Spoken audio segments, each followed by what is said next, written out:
My name is Bodo Sieber. I'm the CEO and co-founder of Tagmarshal. We are a golf course intelligence platform, and we're really delighted to be sharing some of our insight and some of our partners' insights with you today. Our webinar is called 10 Player Experience Game Changers for Successful Golf Operations.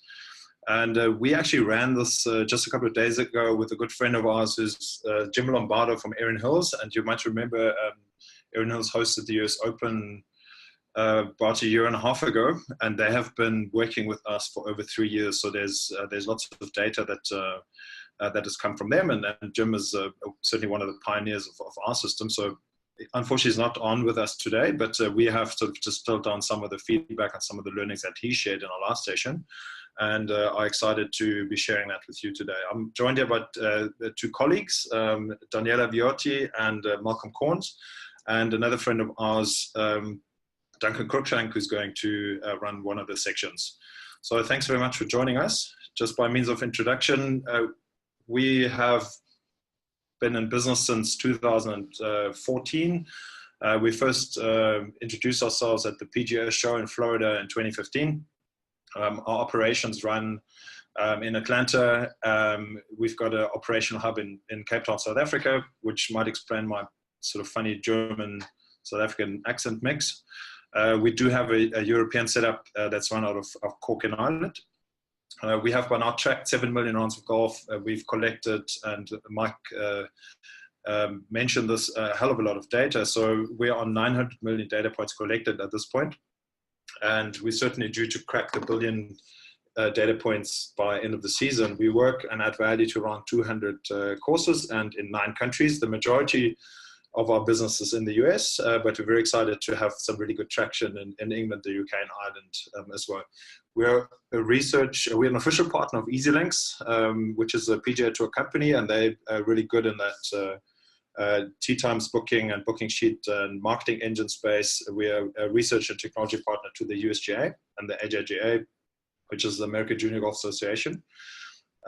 So that's, and obviously golf course intelligence and operational intelligence is our field as far as golf is concerned. We've got some phenomenal courses that we work with. Out of those 200, there's Oakmont, and you can see that famous stretch of bunkers. Carnoustie, you're all well familiar with. Erin Hills, I've mentioned. There's Stoke Park, which is a bit of an England jewel. Pebble Beach, Pinehurst, Whistling Straits hosting the next iteration of the Ryder Cup. I'm sure you're all excited about the Ryder Cup, even though our chances as Europe are fairly slim. The Americans have certainly got a great team together. We're working with Ballybunion and a few other Irish courses as well. So there's a few sort of standouts. In fact, 8 of the top 10 US public courses are using the Tagmarshal system. And there's one thing that they're all famous for, and that is providing exceptional experiences. Just to level that a little bit, the majority of our courses are coming from the private background, and obviously there's daily fee and resorts, a fairly even split. You can see that in the middle here. And with the daily fee side of things, which is obviously a big portion of golf in the US, there is a really nice trend for us in that we're really relevant in that lower green fee space, because obviously this is where most of the golf gets played. So while we have these amazing standout courses that are certainly trendsetters and pioneers and so on, a lot of our data and a lot of our learnings comes from the down the road course. And in terms of mobility, that is important to us, 29% of our courses are walking only, 37% of our courses are card courses, and then 34% offer sort of combination mobility. So you can see there's a really broad spread of data and learnings that we can draw from. So far to our introduction, there's a really dear friend of ours and a colleague who many of you would have met in conversation and also at the GCMA conference last year, Stephen Knob. He can't be with us this very minute because he's running his own education session with the Irish Association at the moment. So his apologies, but he certainly is your point of contact as far as Tagmarshal UK and Europe is concerned. So for the first section of our webinar, I would like to hand over to my colleague Daniela. And the first section that she's going to tackle is why the player experience factor is all important in golf. Hi everyone, I'm really excited to be here and thank you for the opportunity. So we're going to talk about why the player experience factors is really important in golf. I'd like to introduce you to Hunky Yun, who's a new friend of Tagmarshal, and he's the Director of Partnerships, Outreach and Education Research of Science and Innovation for the USGA. He's currently working on some initiatives at Erin Hills and using Tagmarshal to gather data to help him understand the importance of golf as an experience. So as Hunky Jung has mentioned, we can go to the next slide. We see quite a downward trend here in golf participation in 2011 to 2017.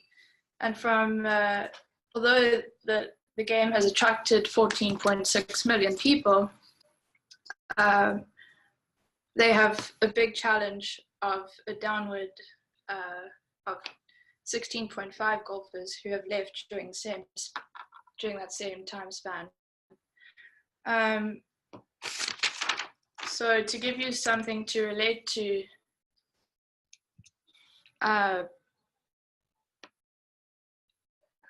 the information from the Golf England survey, here we see a large gap in the participation of the older generation, which is right here, and the younger generation. So once the older generation have stopped playing golf, the younger generation need to come and bring that really big chunk of players back. And here we see the membership changes in 2010 with a decrease in membership, but here we see an increase of membership experience being a huge part of bringing the younger generation up, because the golf courses are using experience to sort of bring up the younger generation and to increase women membership as well. So they tailor their experience to attract the younger generation and the other players.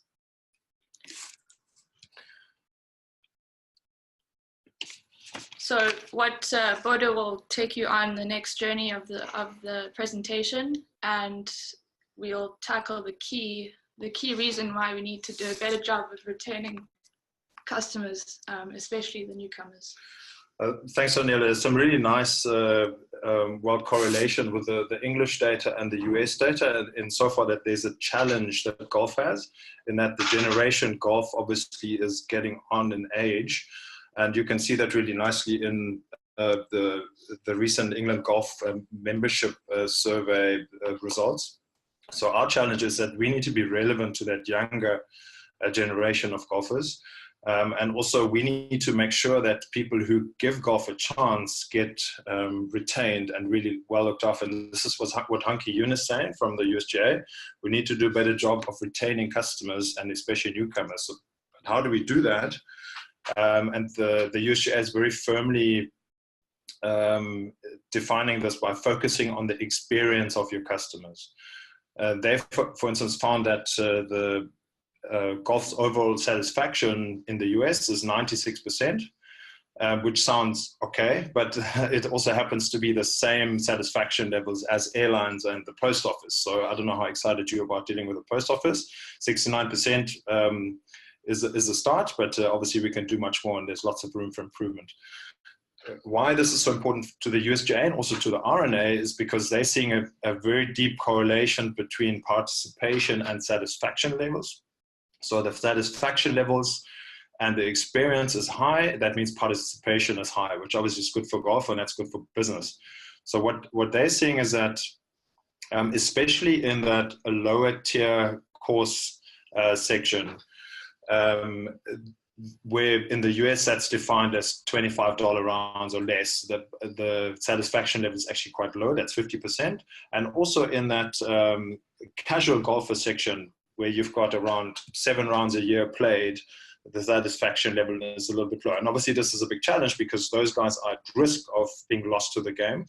And Daniela showed us that while there's a big number of players being picked up to the game, there's a higher number of players lost to the game. And this is a trend, obviously, that goes worldwide. And alongside that, we can also see that there's certain course closures and courses are at risk around this. At the same time, we would always look at this as an opportunity because sometimes an industry needs to shrink itself a bit healthy, but there's certainly lots of opportunity and lots of work to be done. So Daniela mentioned that the USGA is doing more research as to what's important to golfers, which they're due to publish in the coming months. But what we've done is we've looked at how do other specialists look at what's important to their customers, and we've looked at McKinsey, very famous consultants, and we've looked at what is important to them in terms of customer journey, and customer journey is also something that England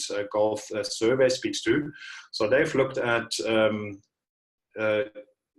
we need to do certain things in order to be relevant here, and they're saying we need to define a clear customer experience, aspiration, and common purpose. So we want to know what matters.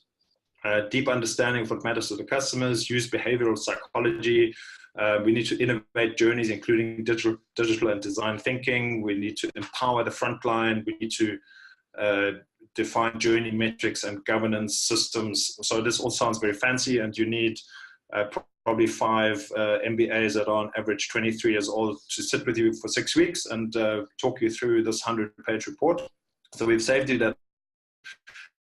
And together with Jim Lombardo and obviously a lot of other partners that we work with, distilled it down what actually matters to golf operators. So McKinsey is very right in that we want to understand what really matters to the guest and member and define the experience we stand for as an operation. So we need to understand what matters, and then we need to understand what it is that we want to provide to the market. Because if you're looking at the restaurant space, McDonald's or a Nando's obviously stand for something different to a 50-euro steak restaurant. So they've got a different experience that they stand for, and they're talking also to a different segment of the market. So how do we do that? They recommend to innovate with technology and use modern opportunities. And with golf in particular, we know at the same time we want to be mindful of its tradition. That is really, really important.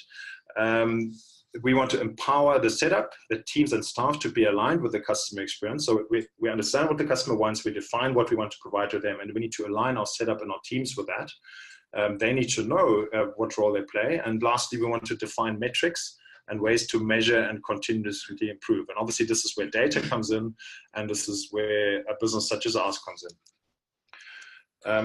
Bodo, we have 2 questions. Okay. One from Nikki, both from Nikki Anthony. First one is, what do you mean by private course? And the second, what are the measures of the customer experience? Okay, so the private club is defined as a members-only club. So that is the US definition of that. So a lot of the US courses don't have that semi-private business model that you would find is very prominent in Europe and also South Africa. So that is private only.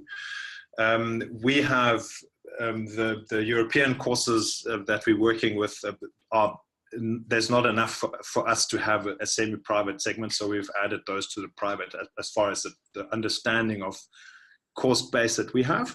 And the customer experience metrics, obviously that's something that we want to jump in, but thanks, these are great questions. And if you have any questions along the line, Malcolm's going to field them and manage them, so please shoot away. So the first thing we want to look at is think like a customer, because the power is yours. So we want to understand what really matters to the guests and members, and that goes to your question. And how can we define the experience that we stand for as an operator? So what matters to a golfer with regards to their buying decision, where we're going to play this weekend, where we're going to play when we're on holiday, can we tick off a course of our bucket list this year, where can I be a member, are 3 principal factors. One is the experience, the other one is the time, and the last one is the cost. And this is very familiar to you because if you're going on holiday, if you're going to buy a vehicle, or if you're going for dinner, these are the very same factors that play a role for you. So in golf, this is broken down into conditioning, layout and playability, staff and service levels. That's all part of the experience. Obviously the clubhouse, food and beverage, and very much flow and pace, part of the experience. Then time, when can I do this activity and how long does it take me? And you can already see the time budget is something that is a term that we've coined a little bit, because golf is a very, very, very demanding hobby when it comes to time. So when can I do it? Can I do it on a Tuesday? Can I do it on a Saturday? Can I do it on a public holiday? Can I do it in the morning? Can I do it in the afternoon? Do I have to consider shorter versions? And what is my time budget I need to make available for it? Because golf as an experience competing with many other things, with going on a bike ride, going for a walk, going to the gym, binging on Netflix, what have you. You know, like there's a million things that people can do this in this day and age. And lastly, what it comes down to is cost, and more importantly, value. So I mentioned that we ran this session with Jim. So at this point, I would have asked him, so Jim, how do you do this at Erin Hills? And his pro tips were, and obviously Erin Hills being a championship course, is conditioning is really, really important. For him, staff and service levels are very important, and they've got a very, very unique, well, maybe not, but they've got a firm handle on who they hire. They want to hire people that are aligned with the experience they're trying to provide. And he's saying they're doing very much a Ritz-Carlton approach, and they want bubbly people who are people's people, who are engaging, who are great to be around. And this, obviously, if you've got a staff contingent, whether that's not 10 people or 100, filters through in terms of the culture that you're creating. And for him, one of the key factors is pace and flow of that experience out on the course, because that's why people come to you. They don't come to you because you've got a great steak and because you've got a nice clubhouse. They come because they want to play a round of golf. So the consistency is key for him. And he mentions that time is money. And obviously, as a bucket list course, he's got a great opportunity to really wow people, but especially in that middle to lower tier of the market, which is where most of the golfers played. Time is money, and we need to make sure that we value people's time if they're giving us a chance in terms of where they're going to spend that experience. How to be relevant in the golf world of tomorrow, and obviously this is a separate discussion altogether, but we need to keep aligned with market expectations and demands, so that there may be flexibility required with regards to traditional membership options, and there may be flexibility required with regards to the golf that we're providing, because not everybody can afford an 18-hour round, mostly with regards to time. So shorter formats, play by hole, things like that are going to come. And we need to be relevant and aligned with market expectations, especially with that early younger generation that we're looking to attract. How else can we be relevant in the future? We want to work smarter and be sustainable. So to work smarter and be sustainable, the trend here is certainly to utilize data for performance and efficiencies improvement wherever possible, much in line with what McKinsey's saying. And one of the points that the USGA pace of play study was found, for instance, was that golfers between the ages of 25 to 44, so certainly that younger to mid-age bracket, they would like the pace of play to be improved by 60 to 90 minutes from the average 4.5-hour round. And that certainly speaks to, we need to be really mindful how much time people have to commit to play. So we need to be consistent and do it better. And if we can give them half an hour, and if we give them 60 minutes with their rounds, with regards to managing it well, with regards to forgiving setups and so on, then they would appreciate that and play more golf. Well, I have a question from Nicholas. Yeah. Who's asking, is pricing very crucial? Yes. So again, so the USGA has looked at what are the key experience factors to the players, and they've answered your question. Rather, the players have answered your question. So their survey on key experience factors is as follows. Number one, in terms of percentage of respondents said course conditioning is absolutely key for them. That's 82% of respondents said course conditioning is really important to them. People that they play with, that's 76%. So here what we need to look at is are you going with your friends? Are you going with your colleagues? Are you going with your regulars? Does a caddy play a role in terms of people that you play with? But 76% say that's really important to them. So accessibility and tea time availability. So this talks to the time aspect and when can I do this? Can I actually get around it when I want to? Or is it so full? And are you providing alternatives for me to still be able to access the course? So this is very important. 75% of players say this is key to their experience. Then pace and flow of play. 74% of players say that this is really important to them. And again, that speaks to time, even though it is very obvious that if my round goes 10 minutes over, but I haven't had any holdups out on the course, I would still sign this off as a good experience. However, if my round goes 10 minutes over and I've had to wait at every third hole, that is where the flow is jeopardized. Lastly, and this is to answer your question, how important is cost in this? And this is really important because cost is one thing, and I'm German, like we are. There's a German word called Sparbrötchen, which means that we're trying to save a cent where we can. But what it really comes down to is value, because we're very happy to pay for an experience. And then obviously this goes back to Jim Lombardo and Erin Hills and how they create value. So 68% of golfers say cost and value is key to is important to their experience. But I think this talks more to the value side of things. So we asked Jim those questions. So how do you make this work for Erin Hills, and what does Erin Hills stand for as far as these key experience metrics that are important to golfers? And he said, well, obviously conditioning is absolutely key for them. Their US Open course, people have seen it on TV, they've got it on their bucket list, and they're expecting to play on that course when they get there on a Monday. What's also important for them is the on-course experience, the flow and the pace of play. They want to make sure that people can really have a great time. There's consistency in one, conditioning, but also how they can experience that course and how it's presented to them. And obviously they don't want any holdups anywhere, and they try and optimize wherever they can. They're also saying that part of the on-course experience is to get the guys to play off the right tees. And this is sometimes not as easy because people are watching the US Open and they want to do as their big idol would have done and play off the black tees, but they can't actually handle it. So sometimes they have to then manage those people to get them back in lines, because otherwise they don't have the best experience either. They want to continuously exceed expectations, and I can exceed an expectation at a $25 round course as well as I can do it on a $280 round course, which is what you'd expect to pay at Erin Hills. And lastly, that is what defines value.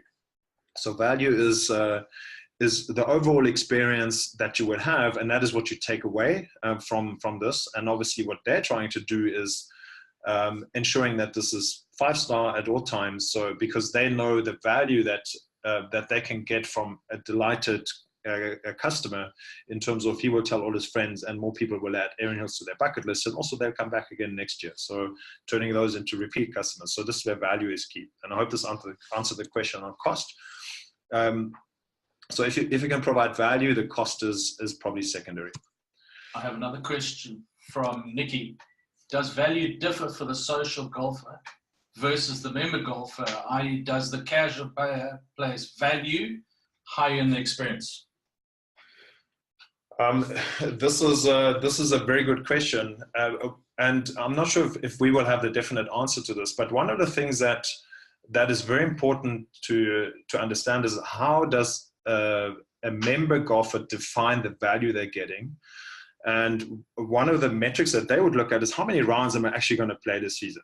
Is it 20? Is it 30? Is it 40? When does it make sense for me to join as a full member?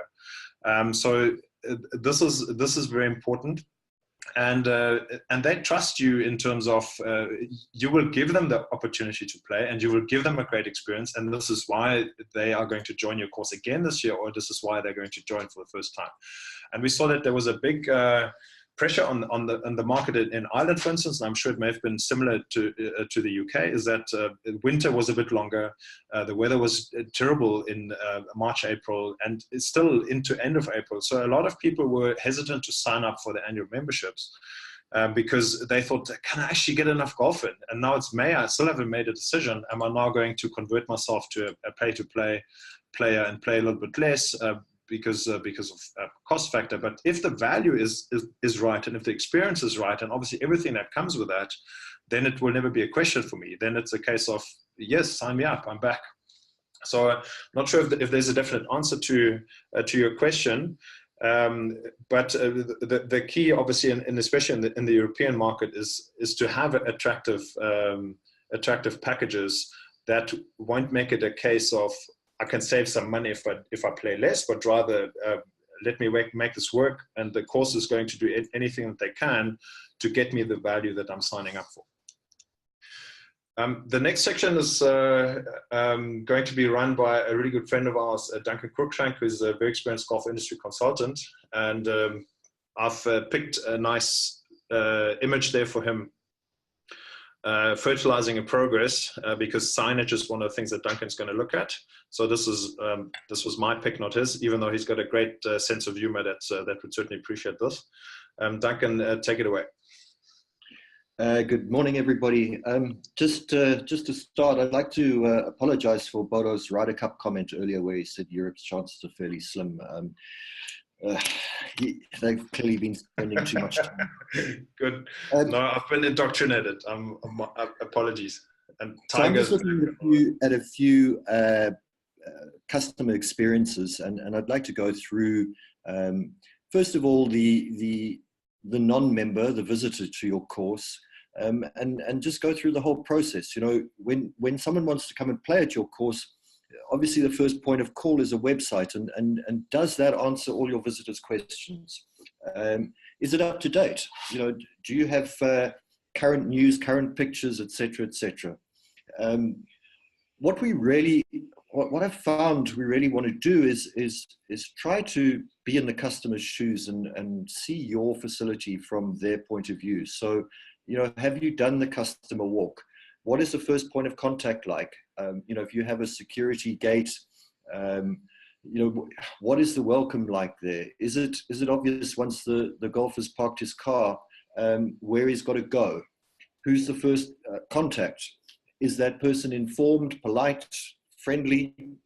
And then is it obvious where to go? You know, so often you get to a golf course and, you know, yes, you're going to go to the pro shop because that's where you assume you've got to pay your green fees. But from there, is it obvious how to get to the first tee, or if you're now teeing off the 10th tee, is it obvious how to get there? And that brings me to signage. You know, signage on a golf course often says a lot of what you shouldn't do, what you can't wear, where you can't walk, etc., etc. Is your signage obvious? Is it logical? Does it make sense, and is it welcoming? Is it telling the golfer to have a nice day, or is it saying, you know, we're very traditional in the worst sense of the word, and this is what we expect from you as far as behavior, etc., etc., is concerned? Then the other thing to look at is your members. It's one thing to ensure that you're looking after your first-time visitor in order to get them back, but are you looking after your members to ensure that they continue their membership?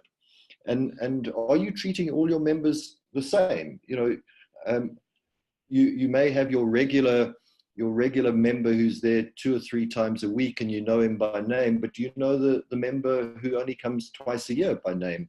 And are you treating your juniors and your women members, etc.? Are you treating them all the same? It's really important. In your walk as a member, is everything neat and tidy? Are the flower beds beautiful, and is everything in place? Your clubhouse notice boards, are they up to date? Have they got the latest results, the latest prize winners, competition winners, etc.? There's nothing worse than coming back to your club and seeing that results are 2 weeks old and the latest Saturday competition, the results aren't up. And then walking in your members' shoes, we all know how irritating members can be, and they do nothing but complain. But if you're walking in your members' shoes and seeing your facility from a member's point of view, what would you complain about? What would you find tiresome? And by the same token, what would you be complimentary about? So what's really important in all of this from an experience point of view is that you are consistent and you're always looking for ways to improve it. And it sounds obvious, but when you're at a facility day in and day out, you're often not looking at these things. And it's important from an experience point of view, perhaps just to take a step back and put yourself in others' shoes. That way you'll always be ahead of the game. Duncan, just practically, do you think it's possible if you've, do you think it's possible for somebody to try and see and understand that first-time visitor's journey themselves after they know the course probably like the back of their hand and everything makes sense to them? Is it possible for somebody to try and recreate that artificially and try and do that customer walk?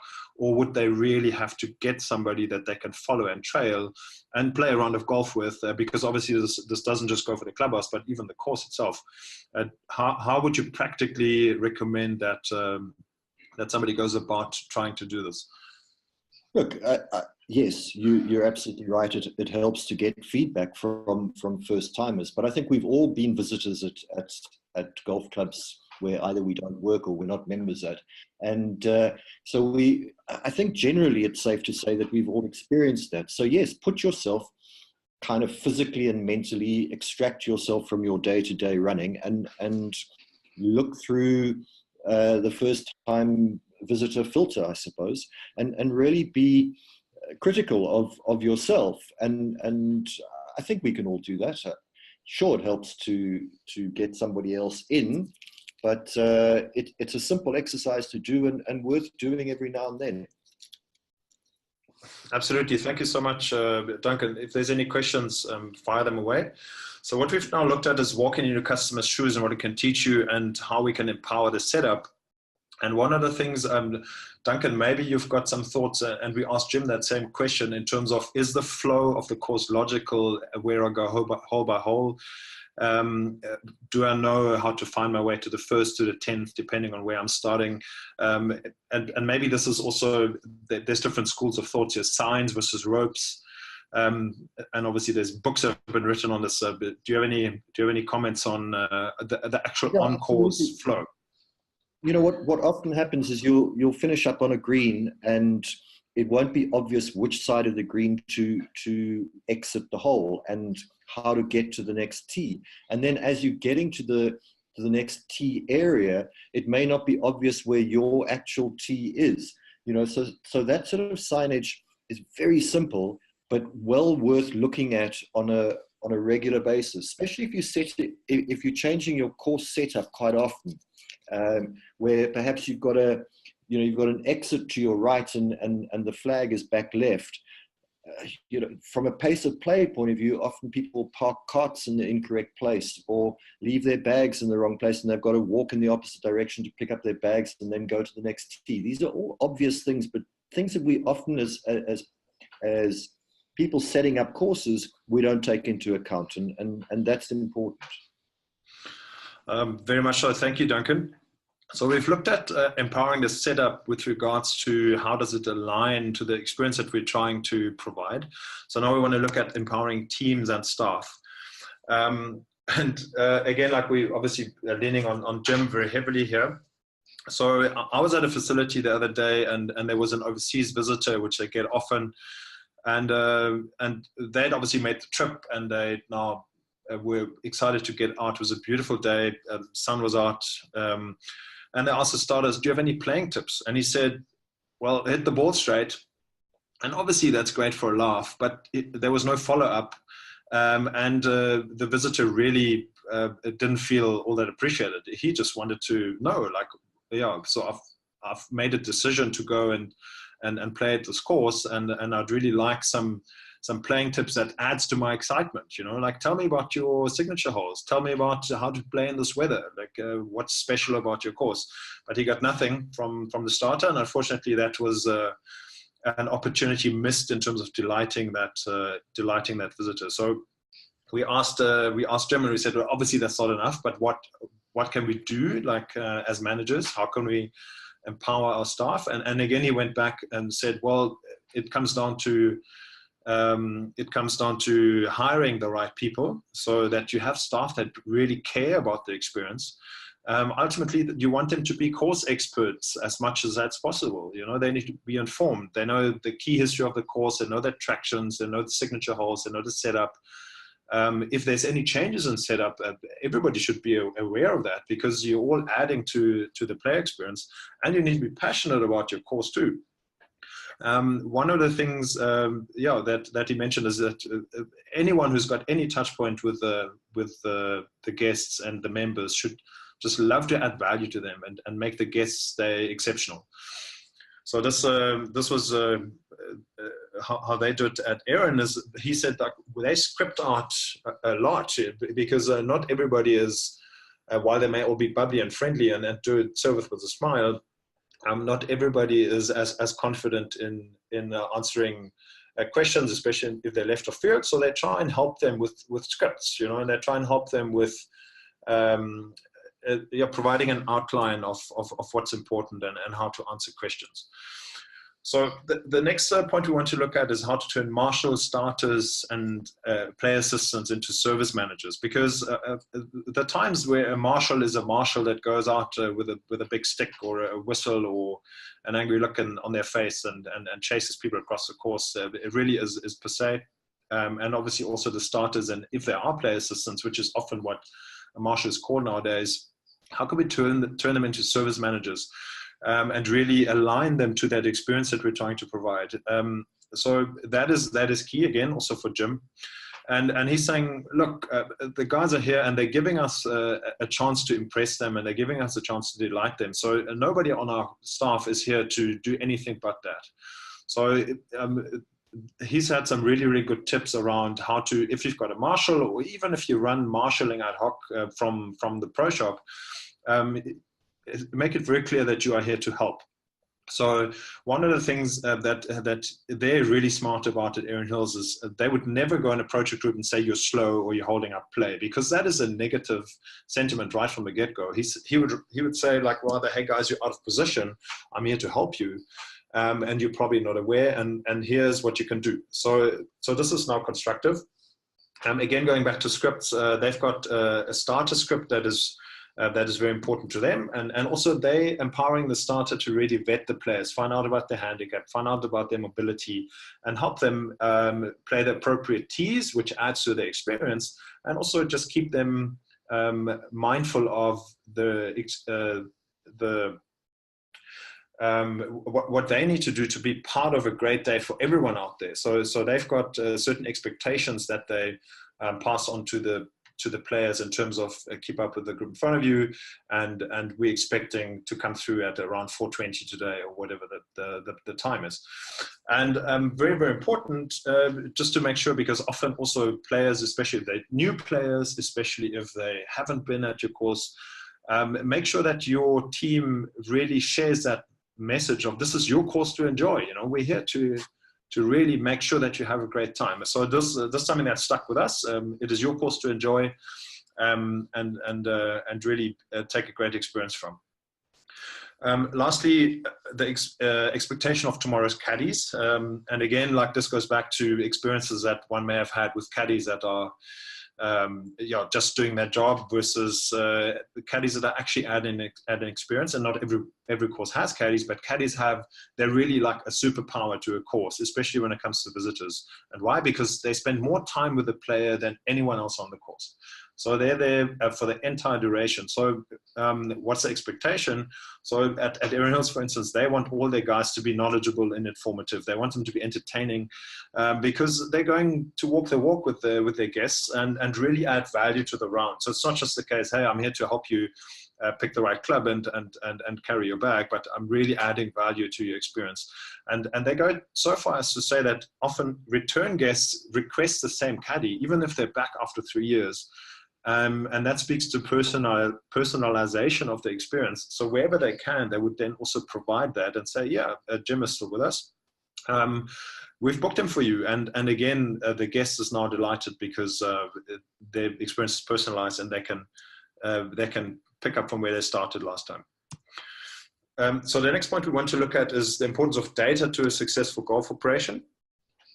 And again, like we're going back to McKinsey, and they said we want to innovate with technology, use modern opportunities. At the same time, in golf, we want to be mindful of tradition, and we want to define metrics and ways to measure and continuously improve.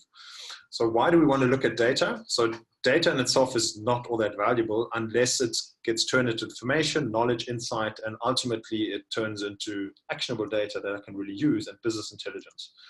So if we're looking at what does that golf experience look like in terms of a time budget, we're looking, if we're playing a 4-hour round, around about 6.5 hours, which is massive in terms of arrival, check-in 20 minutes, putt and drive 20 minutes, out on the course 4 hours, shower and dress, and then burgers and beers. And this is where I rag my friends because I've shot a better score than they did. So this is round about your 18-hole experience. And obviously this is a huge time chunk. Golf is getting better at gathering data at the front and back end of this in terms of booking. Booking systems are getting more and more used, and there's a good reason for that. And at the back end, in terms of pro shop, food and beverage, what I do after the round, that is where there's order trends and obviously customer profiles that I can gather if I've got a point of sale system. And this is all underpinned by financial performance of the club. So this is where golf courses traditionally are fairly good with data, but there's a big chunk in the middle here, and that's that time out on the course where there is a lack of data. So data and maintenance management, there is not enough. And why is that important? Because up to 60% of budget goes into keeping the course well conditioned, and also the staff and the salaries that go into making that all happen. So how can we use data there? And then why is that important? Because 82% of players believe course conditioning is crucial to their enjoyment. So yes, put your money there, but also look for efficiencies. Then data and experience management, and this is where we come in. And why is that important? Because we're sending people out there for 4 hours, 4.5 hours. We can't just hope for the best. Like, we want to make sure that they've got the best possible experience, and that course that we've got well conditioned really gets presented in the best possible way. So data and experience management, why is it important? Because it drives up to 55% of revenue. Even if you're a member course and you're signing up members, ultimately the members have signed up because they want to have that experience. So even that is a revenue driver. And also there's a big impact on that food and beverage that happens afterwards. And I'm going to show you just now why. And why is it important? Because 74% of players believe the pace, and what they mean is the flow and the time, is crucial to the enjoyment of their round. So why is it important that we're doing this well?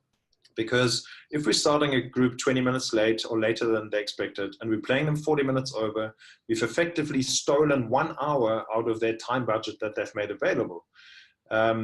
Because there were holdups on the course, and maybe we've had a poor interaction where somebody went out and told them they're slow, and it wasn't their fault. It was two groups ahead that held up the play. So what we've done is because they still need to shower and dress afterwards, even though they might shorten it, but we've now stolen that opportunity to have a meal and a beer at the clubhouse, potentially. If somebody can make that time up, they're stealing it from somebody else, which might be the family at home or their colleagues at work. So this is really something that we want to be very mindful of. And this is where we come in with the technology that we've created, where we are making it possible for the courses to real-time and preemptively manage every group out there on the course. So Jim Lombardo at Erin Hills, they've now done this for the 3rd year, and they're saying, like, we've just been able to reduce our average round times to make sure that there's consistency. And where in the past rounds often would go 30, 40 minutes over and it was hard to control, they now have got this down pat. And sometimes if a round goes 5, 7 minutes over where it's supposed to be, that is a poor result for them. So they've really got to the bottom of it, and they're using what we call preemptive data to manage this. So this shows you all your groups out there. This shows you that this is your biggest icon, is your biggest problem. These guys are magenta because they're holding up to other groups. So our algorithm is making sense of all of this. And if you think back to the turning data into business intelligence, this is what this means in practice. It's not a big thing in terms of making this happen and doing this well on the course. It's very intuitive, it's very easy, but it makes such a big difference in how you're presenting your course, especially when it gets a bit busier. So this is how we do this, and just thinking back of what McKinsey says is use metrics to measure and look for continuous performance. Obviously, we're a data company, that's what we do. So we're looking at your day-to-day performance, we're looking at your whole-by-whole performance. Are there holes that are continuously underperforming? Are there any backlog trends that are visible? We're checking the starter accuracy, and this is something that Jim Lombardo at Erin Hills and also Colin Sinclair at Carnoustie is saying is absolutely key, that the starter keeps that interval intact as much as possible.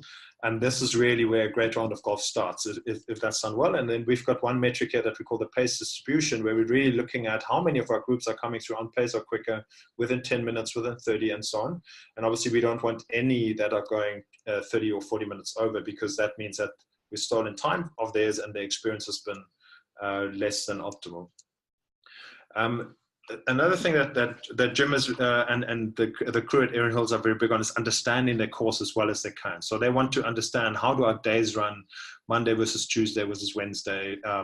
They don't have member play, but you would know that your members can generally play faster if you've got members only versus visitors and members, or visitors only. So you want to understand that as well as possible, because then you can plan ahead in terms of utilizing staff schedules, and sometimes you may not need staff because the course can self-manage, or it can be managed ad hoc from the pro shop. Another point that we asked Jim in terms of the experience is playability, and how can your course turn on the charm. So for them, it's a big case of to US Open or not US Open, because ultimately people are coming to play that US Open course. And while they want to make it playable, they also have to give people the opportunity to take on the challenge. So what's key for them is to manage the player ability. And this goes back to what we said earlier, is that we want them to play off the appropriate tees wherever possible. And how do you track playability? What's important? So ultimately that boils down to experience. Are the guys having a great time? And again, like what he's saying, is time, pace, flow is such a key factor in playability. That makes or breaks a round effectively. And how do you turn on the charm? We were expecting a different answer in terms of, yeah, we've got a great setup and our fishes like this and our roughs are like that. But he said, look, we're turning on the charm through our people and through our staff and through our caddies and through our marshals and to everyone who's got a touch point. So that is key to them. What works really well with the players, again, great conditioning, course well presented in terms of the on-course experience. There are no surprises, and just utilizing data to optimize wherever possible. So then you've got a winning formula. I'm mindful of time, so we just want to just quickly jump through the last 3 points: insights and practical takeaways. So experience versus revenue opportunity. So we asked him, so what's the experience worth to you? Because that, well, experience you can talk all you like, but ultimately you're running a bottom line business. So he's saying the optimal experience equals return visits and more play. And obviously more play equals more value to members, because if they can get more play at the great experience, that's really why they come back and tell their friends. Experience equals satisfaction, which equals retention. And obviously also there's return on investment on marketing, because a lot of courses in that England Golf survey shows that are putting a lot of effort into flexibility around memberships and so on, and obviously they're doing a lot of marketing. But if you're not presenting your course well, and if you've got a 10 or 15% risk of your days or your groups going way over time, then you potentially failing a guest who would have become a member, or they would have become a return player. So return on investment on marketing is very key with regards to the experience. We looked at experience and consistency, and again, like at Erin Hills, you know that you will have a great time, whether you go on a Tuesday morning or on a Saturday afternoon. And how can other courses do that? Use data to plan and prepare is what he's saying, especially for peak times, so that you've got the staff and you've got the expectations set for your course so they're ready. I mean, if you're in the restaurant business, you know what your peak times are, you would prepare for that. And why should a golf course be any different? Consistency is key to expectations, because if I've had a great time today and you really qualified for me wanting to come back next week, then you need to make sure that I can get that again next week. Performance management for consistency allows for T-sheet optimization, and obviously that allows for additional revenue. So if they've got a consistent round time that they're running, they can add additional tee off times, and that speaks to the last point, which is how would you run a course if you're a middle of the road $37 round course, which happens to be the average green fee in the US. And he would say his focus would be on conditioning, and he would always favor greens over fairways. He said if you have to cut, people are more forgiving of a little bit of a patch on the fairway, but the greens need to be great. Higher grade staff, manage the on-course experience. That is key, because that is how you're presenting your course. Time is money for today's golfer, and that speaks to that 25 to 44-year-olds who's saying, give us a consistent experience. We want to know what we're in for, and if you can make it any shorter, we will appreciate it. We'll play more golf. Great flow, no delays, and wait times equals repeat play is what Jim's saying. Maximize the tee sheet to get more golf and revenue on busy days. We know that not everyone's as busy as Erin Hills, but if the weather's great and for 5-6 months of the year, you should be busy on 2 or 3 days of the week. And if you can do this well, and if you can get more golf out, that equals more revenue and more play for your members. One of the points that was raised here by Sean Smith at this point from Pebble Beach was what he would do if he was to run a $35 round course. He would measure the intent to return, so that he would find a way to get that customer metric at the end of the round, at the end of the visit. Are you happy? Did you have a great time? Would you come back? Yes or no? And at Pebble Beach, obviously that's 97%, so it's almost at 100%, even though a round costs you $600. And again, this comes to value. But just to round off here, the additional tee off times that Erin Hills have achieved via on-course optimization with our system is worth this season $145,000 in green fees alone. And that is without chasing anyone, just by optimizing, without skimping on experience, but by making the experience better. So that is where we're at. And I know that we've had to push on the pace a little bit now the last few minutes. I hope you didn't mind that. We still should have 2 or 3 minutes for questions. So if you have any, shoot away. I have one question from Nikki again. What is the actual product, software, handheld gadget, chip bag tag? So the product that we have is we've got a really powerful backend engine, which is the actual platform, but that backend engine needs to be fed data from the various groups. So we've got 2 ways of doing this. One is a little tag that gets clipped onto the golf bag, or it gets installed in a cart, or it gets carried by a caddy, depending. And this is very passive, and it's very good for any sort of traditional courses who don't want screens or two-way interfacing on their course.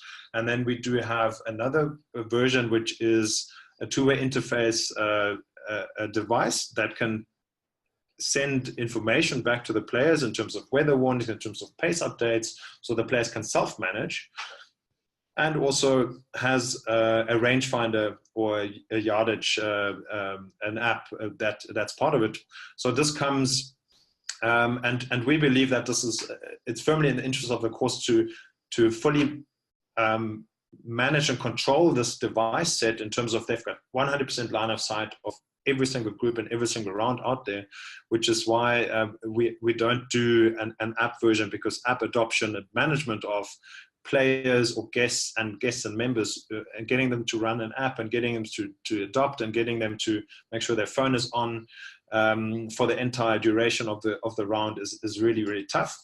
So it's much easier for the course to actually manage this process if they fully own it. And obviously this feeds data into our system, and our system then gets utilized with a number of options and alerts by various staffers who've got any sort of touch point with the on-course experience. And there's just full line of sight, and obviously every single round, every single day gets tracked and checked for data so that you can perform and set and preemptively manage and also plan ahead and look for continuous improvement.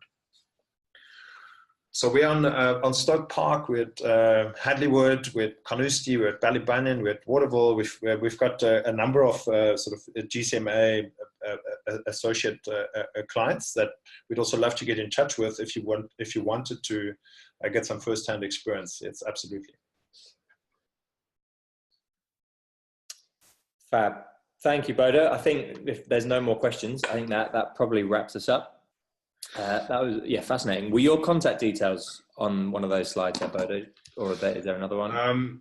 We'll just go to tagmarshal.com, and I would hope that maybe you can pass us on when you're sending out. Well, I was going to say, happy to do that. So. I think there's another question that's popped up. Alvin asks, no question, but have to leave the meeting. Just wanted to say thank you for a really good presentation, full of useful information, which has given me some ideas to help improve the experience at my golf club. So more of a statement. Thanks, Alvin. Absolute pleasure. We hope you find it useful.